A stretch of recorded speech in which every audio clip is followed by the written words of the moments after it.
Subscribe कीजिए science study bye Khan channel को और लेटेस्ट अपडेट के लिए बेल आइकन को प्रेस कीजिए।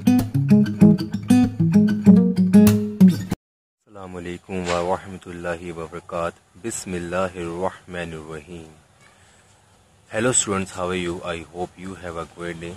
तो आज हम स्टार्ट करने वाले हैं अपनी सीरीज़ एनएमआर का न्यूक्लियर मैग्नेटिक रेजोनेंस स्पेक्ट्रोस्कोपी का सेकंड पार्ट। इसमें हम पढ़ेंगे कि स्पिनिंग क्या होती है और एक्सटर्नल मैग्नेटिक फील्ड के बारे में और इलेक्ट्रोमैग्नेटिक रेडिएशन के बारे में पढ़ेंगे। क्योंकि हमने प्रीवियस लेक्चर में जो हमारा फर्स्ट पार्ट उसमें पढ़ा था कि एक जो प्रोटॉन होता है वो न्यूक्लियस के अंदर जब होता है तो वो स्पिन करता है, और जो वो न्यूक्लियस है एक मैग्नेट की तरह या फिर एक टाइनी मैग्नेट जो हम कहते हैं बार मैग्नेट की तरह, वो अपने आप को रिप्रेजेंट करता है, शो करता है। वो क्यों करता है तो इसके बारे आज हम थोड़ा डिटेल में पढ़ते हैं। फर्स्ट जो हमारा पॉइंट है वो है स्पिनिंग न्यूक्लियस। तो जो हमारा फर्स्ट पॉइंट है वो है spinning nucleus.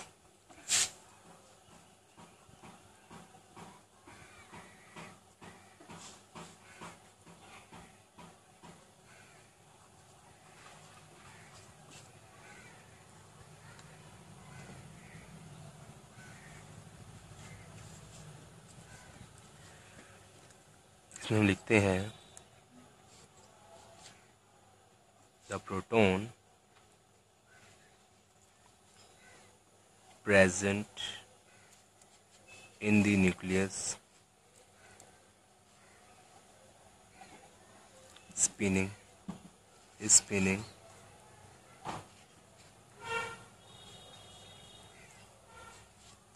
and act as a magnet or diamagnet। Okay, इसमें हम स्टूडेंट क्या देखते हैं, जैसे कि हमारे पास यहाँ प्रोटॉन है,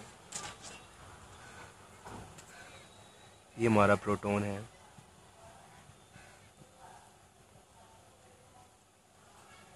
और ये प्रोटॉन का नॉर्थ पोल है और ये साउथ पोल है।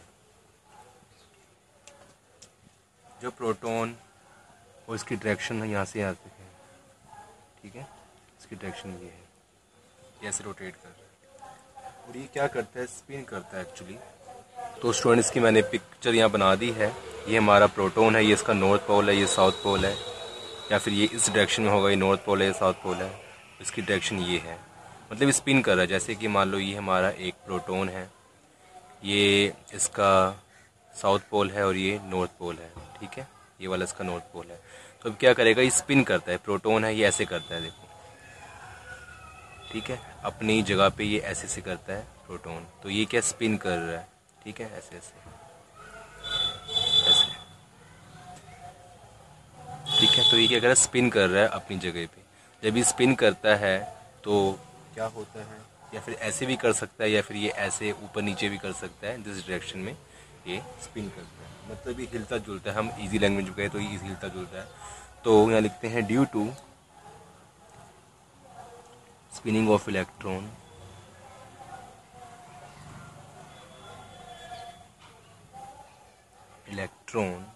the magnetic field will be generate magnetic field will be generated। Okay, तो ये हमारा स्पिनिंग न्यूक्लियस के बारे में हो गया। अब हम आगे बात करते हैं एक्सटर्नल मैग्नेटिक फील्ड के बारे में। अब हमारा जो नेक्स्ट पॉइंट है वो है external magnetic field.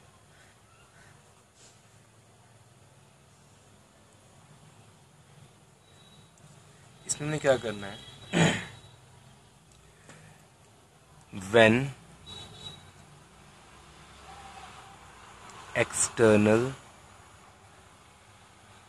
magnetic field applied on the spinning electron, spinning proton यहाँ पर भी मैंने गलत लिख दिया है, मैंने यहाँ इलेक्ट्रॉन लिखा है, प्रोटॉन लिखना है। एक्चुअली हम बात कर रहे हैं प्रोटॉन की।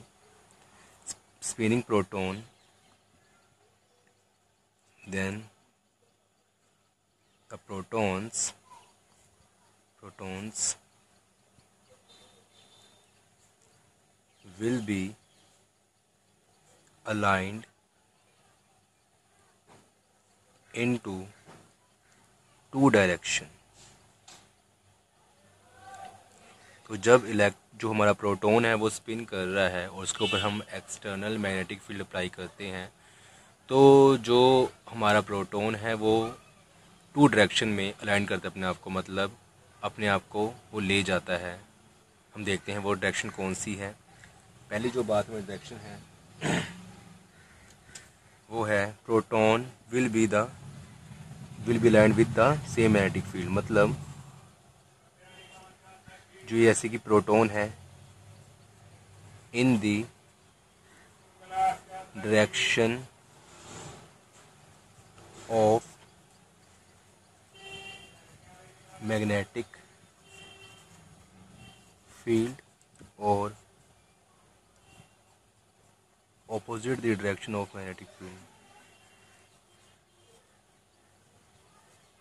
direction of magnetic field। तो जो हमारा प्रोटॉन है वो टू डायरेक्शन में अपने को अलाइन करेगा, या तो फिर सेम डायरेक्शन जो मैग्नेटिक फील्ड की है या फिर उसकी अपोजिट डायरेक्शन में अपने आप को अलाइन करेगा। अब हम देखते हैं एक डायग्राम के थ्रू कैसे करता है। ओके, तो जब इलेक्ट्रॉन के ऊपर हमने कोई मैग्नेटिक फील्ड अप्लाई नहीं किया, बिफोर अप्लाइंग मैग्नेटिक फील्ड, तब उसकी अलाइनमेंट कैसी थी हम देखते हैं। हमारा प्रोटॉन, एक्चुअली मैं बार बार इलेक्ट्रॉन बोल रहा हूँ, यहाँ पर बात हुई प्रोटॉन की, सही कर लेना, मुंह से निकल जाता है। ठीक है, ये प्रोटॉन है हमारा, नॉर्थ साउथ, या फिर थोड़ा सा एक और कर लेते हैं। ये इसकी अलाइनमेंट है प्रोटॉन की before applying magnetic field.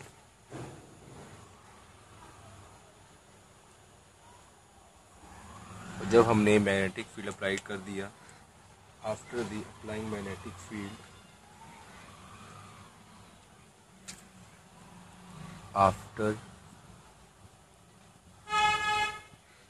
Applying magnetic field, जब हमने मैग्नेटिक फील्ड अप्लाई कर दिया तो इसकी जो अलाइनमेंट कैसी होगी। मान लो ये हमारा प्रोटॉन है,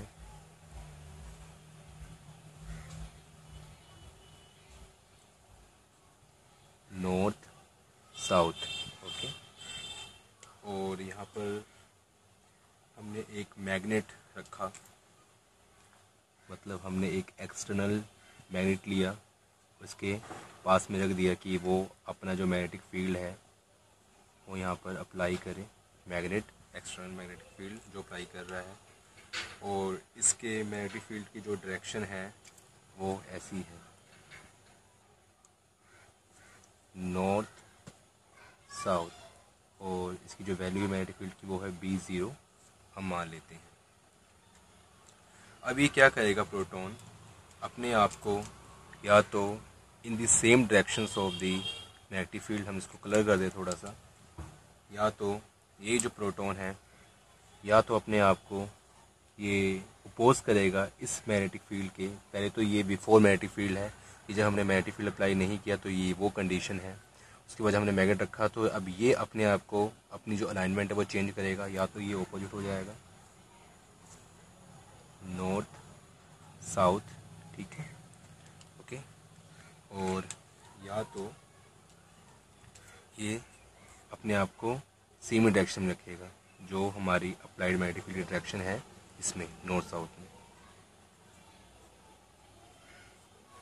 नॉर्थ साउथ, ओके। तो ये हो गया हमारा brief information about external magnetic field के बारे में कि जब हमने प्रोटॉन जो हमारा स्पिन कर रहा है उसके ऊपर अप्लाई किया तो फिर क्या हुआ प्रोटॉन के साथ। ओके, अब हम बात करते हैं आगे हमारी है प्रीसेशनल मोशन, वो क्या होता है हम देखते हैं आगे। प्रीसेशनल मोशन ये हमारा नेक्स्ट टॉपिक है। प्रीसेशनल ये नेक्स्ट पॉइंट है, प्रीसेशनल मोशन स्पेलिंग ठीक है प्रीसेशनल की PIC। ओके, यहाँ हम पॉइंट बनाए थे, ये पॉइंट है। 3 पॉइंट हो चुके हैं। पहला पॉइंट था हमारा स्पिनिंग न्यूक्लियस, उसके बारे में हमने थोड़ी सी ब्रीफ इन्फॉर्मेशन ली। सेकंड पॉइंट है हमारा एक्सटर्नल मैग्नेटिक फील्ड, और तीसरा है ये प्रीसेशनल मोशन जो रेड कलर से है, ये पॉइंट है डिफरेंट। इसके बारे में पढ़ते हैं क्या है ये प्रीसेशनल motion.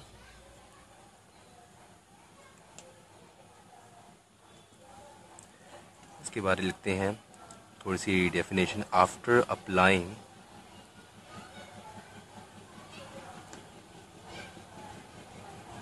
external magnetic field, the proton will be aligned itself into same or opposite direction of the applying magnetic field and show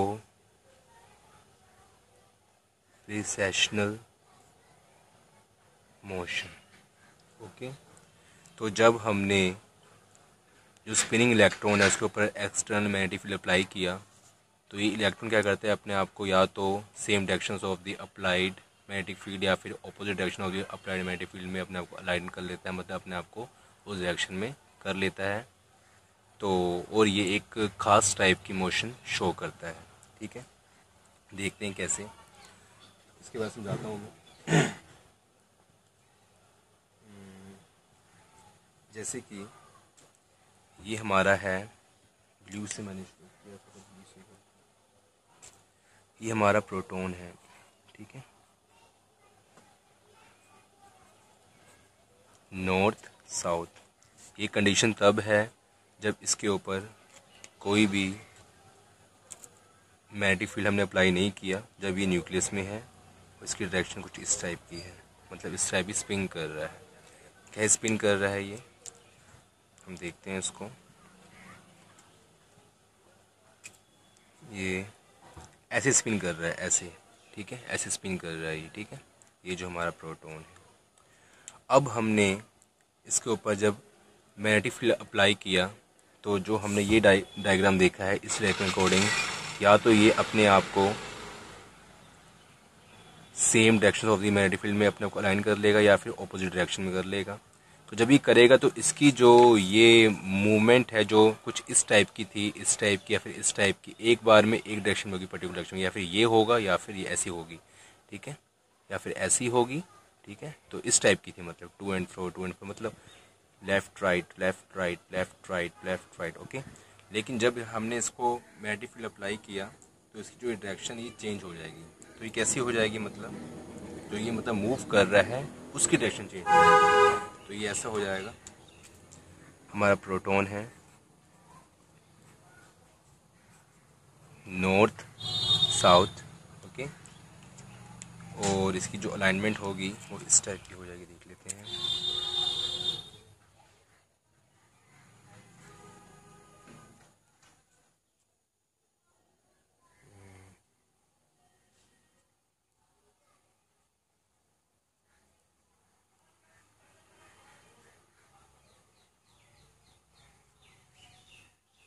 ठीक है, तो अब ये क्या करेगा, जो मैं इसका मतलब जो मैंने डायग्राम बनाया क्या हुआ कि जो हमारा प्रोटॉन है जो पहले बिफोर अप्लाइंग मैग्नेटिक फील्ड ऐसे ऐसे टू एंड फ्रो मूवमेंट कर रहा था, अब वो ऐसे करेगा मूवमेंट। ठीक है, ऐसे करेगा मूवमेंट, मतलब गोल गोल वो घूमेगा।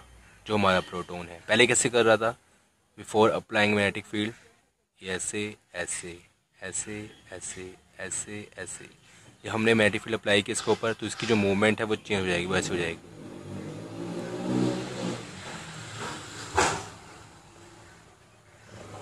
ओके, तो ये क्या हो गया हमारा प्रीसेशनल मोशन हो गया, इसको बोलते हैं प्रीसेशन मोशन।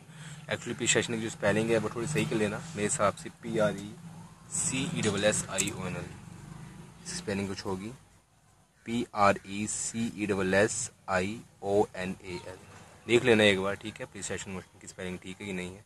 हाँ, मैंने यहाँ जो ठीक लिखा है वो गलत लिखा था। तो ये हमारा हो गया प्रीसेशनल मोशन के बारे में। और ये जो प्रीसेशन मोशन होता है, ये होता है, क्यों होता है, जब हम इनका जो एक तो इलेक्ट्रॉन जो स्पिन कर रहा है उसकी फोर्स और जब ग्रेविटेशन फोर्स आपस में की भिड़ंत होती है, तब इसको बोलते हैं, हम इसको गायरोस्कोपिक मोशन भी कहते हैं, ठीक है।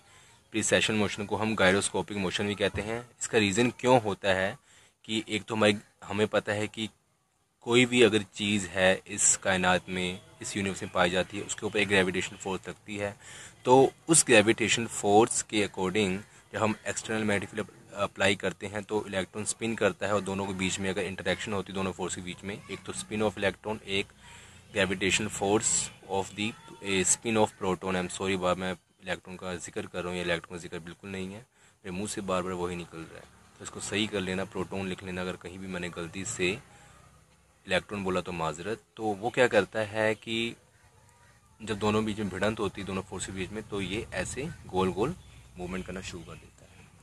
अब हमारी बात आती है, नेक्स्ट जो हमारा टॉपिक है वो है energy of rotations of magnetic dipole. Okay, तो स्टूडेंट, अब जो ये प्रोटॉन है ये अपने आप को जब अलाइनमेंट करते हैं, जब इसके ऊपर हम एक्सटर्नल मैग्नेटिक फील्ड अप्लाई करते हैं, या तो ये करते हैं in the same directions of the applied magnetic field या फिर opposite directions of the applied magnetic field, तो इस केस में कुछ एनर्जी यूज़ होती है।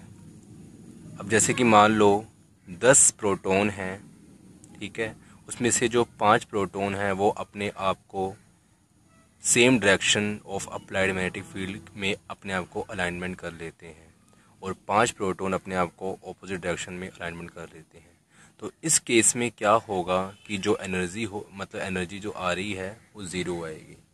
वो एनर्जी इसलिए ज़ीरो आएगी क्योंकि जितनी फोर्स हमारी, हम कहते हैं जितनी एनर्जी हमारी प्रोटॉन को same directions of magnetic field में अलाइन करने के लिए यूज़ हुई, उतनी ही हमारी ऑपोजिट डायरेक्शन में अलाइनमेंट करने के लिए यूज़ हुई, तो वो आपस में एक दूसरे को कैंसिल कर देगी, और हमारी जो एनर्जी, जो हमारी फोर्स एक्चुअली वो आएगी ज़ीरो।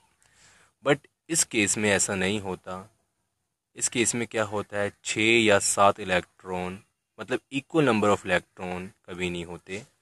अगर इक्वल नंबर ऑफ इलेक्ट्रॉन होंगे तो फिर एनर्जी ज़ीरो होगी, और इस केस में एनर्जी ज़ीरो नहीं होती। तो अब ज़ीरो नहीं होती तो क्या होता है, जैसे कि अगर 6 इलेक्ट्रॉन अगर वो same directions of the magnetic field में अलाइनमेंट हो रहे हैं, तो 4 इलेक्ट्रॉन ऑपोजिट डायरेक्शन में होंगे, या फिर 6 इलेक्ट्रॉन ऑपोजिट डायरेक्शन में अलाइनमेंट हो रहे हैं तो 4 इलेक्ट्रॉन सेम डायरेक्शन में अलाइनमेंट होंगे। तो इसलिए इस केस में एनर्जी ज़ीरो नहीं होती। तो इस केस में एक एनर्जी यूज़ होती है, इसको मतलब अलाइनमेंट करने के लिए एक एनर्जी यूज़ होती है, और वो एनर्जी है हमारी डेल्टा ई, ठीक है। एनर्जी डिफरेंस कितना होता है, डेल्टा ई, एनर्जी का डिफरेंस होगा इसके बीच में। तो ये क्यों हुआ हम देखते हैं, हम इसका रीज़न लिखते हैं।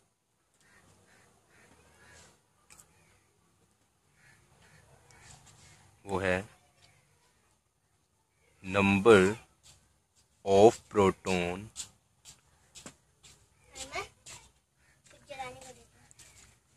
aligned with the directions of magnetic field, directions of magnetic field is not equal to number of proton aligned with same direction of magnetic field number of proton line with opposite direction of the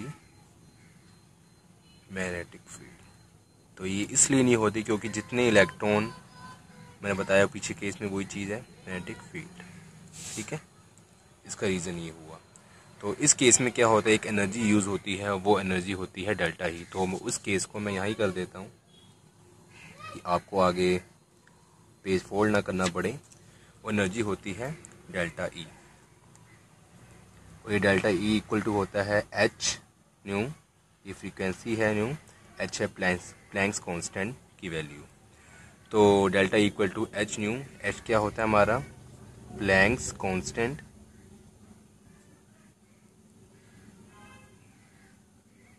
और nu है frequency of radiation.